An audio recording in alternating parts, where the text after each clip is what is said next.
আরে বাবা আসতেছি রে ভাই, এত প্যারা কিসের বলতো? এতগুলো টাকা দিয়ে দিচ্ছে ভাইয়া এই গরিবটাকে। আরে একটু সময় দে না রে ভাই, আমি তো ব্যস্ত দেখতেই পারছিস। আরে বাবা দাঁড়া, একে ভিক্ষাটা দিয়ে আসি, মনে হচ্ছে অনেকদিন ধরে না খেয়ে আছে। এতগুলা টাকা সাহেব আমারে দিয়ে দিল। এক কাম করি, এতগুলো টাকা যে তুমি দিয়ে দিছে আমি লইয়া যাই। না না, মায় তো আমার এটা শিখায় নাই। মায় কইছে কখনো কারো কাছ থেকে টাকা পয়সা নিবি না, না কইয়া। সাহেব তো মনে হয় সোয়ে দেখতে পায় না, এই লেগে মনে হয় ভুলে দিয়ে দিছে। না না, এই টাকাটা আমি হেরে ফিরিয়ে দিই। স্যার। হ্যাঁ কি হয়েছে বল। স্যার ওই যে টাকা। হ্যাঁ টাকা? মানে ভিক্ষা দিলাম ভালো লাগলো না, এখন আমার টাকাও লাগবে? এই হচ্ছে তোদের মতো গরিব ফকিরনিদের না একটা স্বভাব, জানিস তো। তোদেরকে না অল্পতে সন্তুষ্ট করা যায় না। আমি তোকে চাউল দিলাম, এই চাউল দিয়ে বাসায় গিয়ে ভাত রান্না করে খেলে তো পারিস, এখন আবার বলছিস টাকা। এই শোন, আমি তোকে কোনো টাকা পয়সা দিতে পারবো না, এখান থেকে যা। এবার বুঝতে পেরেছি তোদের ধান্দাটা কি। দেখতে তো মাশাল্লাহ মোটামুটি খারাপ না, মানে গরিবদের ভেতরেও সুন্দরী থাকে না, তুই হচ্ছিস গরিবদের ভেতরে সুন্দরী। এইটাই হচ্ছে তোর ধান্দা। যেই দেখেছিস একটা বড়লোক বাড়ির ছেলে, অমনি এখন টাকা চাইছিস যাতে আমি তোকে টাকা দিব, তোর সঙ্গে আমার একটা সম্পর্ক গড়ে উঠবে, তাই না? এসব কথা বলে না কোনো লাভ নেই। আমার কাছে এসব চিটারি বাটপারি করে না টিকতে পারবি না। তোকে চাল দিয়েছে, চুপচাপ চাল নে, এখান থেকে যা। আর আজকের পর আমি যেন কখনো না দেখি আমার বাসার সামনে, বলে দিলাম। স্যার ওই যে টাকা। আবার টাকা?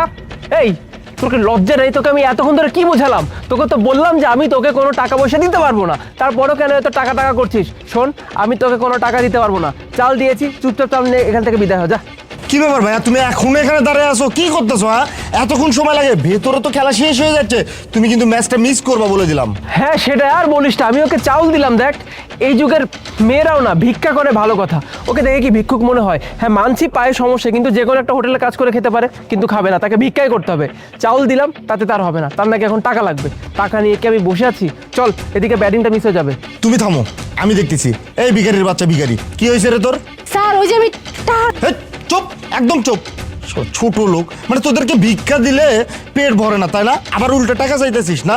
যেটা দিছে এটা নিয়ে এখান থেকে যা, নাহলে কিন্তু অবস্থা খারাপ করে ফেলবো। আর ভাইয়া এদের সাথে কথা বলে লাভ নেই, চলো তো ভেতরে চলো, ম্যাচ শেষ হয়ে যাচ্ছে, চলো চল। যা। এত কইরা করার চেষ্টা করলাম, কি আমার কথা শুনলই না, যে আমার কাছে এতগুলো টাকা এমনি এমনি পড়ে গেছে। হয়তো আল্লাহ এই টাকাগুলো আমারে দিছে, এর লেগেই তো আমি তো চেষ্টা করছি কতবার কবার, হেরাই তো শুনলো না। যাক, একদিক দিয়ে ভালো হয়েছে, এই টাকাটি দিয়া আমার যে সমস্যা এটি সমাধান হয়ে যাব। আল্লাহ তোমার দেবার লাখ লাখ শুক্রিয়া। আমি বুঝতে পারতেছি তুমি নিজেই আমার এই সাহায্যটা করছো। যাই, এই টাকাগুলো লইয়া এখন আমি হিন্দে যাই।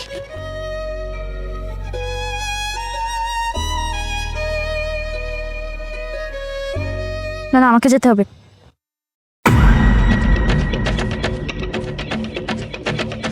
হ্যাঁ ভাইয়া, তুমি একটু বাড়ির নিচে আসো তো।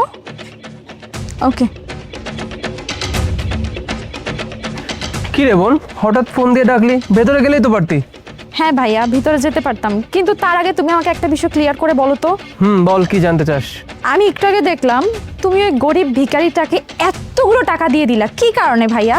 তুমি ওই গরিব ভিখারিটাকে এতগুলো টাকা কেন দিলা? আর ওই মেয়েটা এতবার তোমাকে বলতে চাচ্ছিল যে তুমি তাকে টাকা দিয়ে দিছো, কিন্তু তুমি তার একটা কথাও শুনতেছিলে না, কি কারণে? ও আচ্ছা, তার মানে তুই সবকিছু দেখে ফেলেছিস না? আমি আসলে চাচ্ছিলাম কেউ যেন না জানতে পারুক বা কেউ যেন না দেখুক, কিন্তু তুই তো সবকিছু দেখেই ফেলেছিস। আসলে এই ঘটনাটা না আমি ইচ্ছা করে ঘটিয়েছি, মানে টাকাগুলো ওই মেয়েটাকে আমি ইচ্ছা করে দিয়েছি। কি ইচ্ছে করে করছো? তুমি এতগুলো টাকা ওই ভিখারিটাকে ইচ্ছে করে দিয়ে দিলা, কিন্তু কেন? তাহলে শোন, সকাল থেকে দাঁড়ায় আছি, কেউ একটা টাকা দিল না। ওদিকে আব্বার অপারেশন করতে হইব, কতগুলো টাকা লাগবো?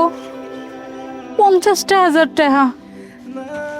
ডাক্তার তো কইছে অপারেশনটা জলদি না করি তাহলে নাই আব্বার আরো ক্ষতি হইব। আমি এতগুলো টাকা কই পামু, কেডা দিব আমারে? আল্লাহ তুমি এখন একমাত্র মালিক আমারে বিপদ থেকে উদ্ধার করার লেগা। তুমি কিছু একটা করো, নাহলে আমি আমার আব্বাটারে তো বাঁচাইতে পারুম না। আমি তো কামও করতে পারি না ঠিক মতো, যে কাম করে কয়টা টাকা আনুম।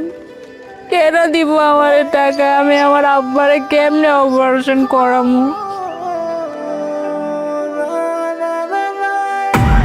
এবার বুঝতে পেরেছিস? আমি ওকে শুধুমাত্র সাহায্য করার জন্য ওইভাবে ওকে টাকাগুলো দেই, আর কিচ্ছু না। বুঝতে পারছি ভাইয়া, কিন্তু তুমি তো ওকে টাকাগুলো ডিরেক্টলি দিতেই পারতা। আমি যদি ওকে ডিরেক্টলি টাকা দিতাম ও কখনো টাকাগুলো নিত না, তাই আর কি আমি অন্য মানুষের ভাব করেছিলাম এবং ওই থ্রুতে আমি ওকে টাকাগুলো দিই যাতে ও বুঝতে না পারে। এবার বুঝতে পেরেছিস? বুঝতে পারছি ভাইয়া। চল বাসায় চল।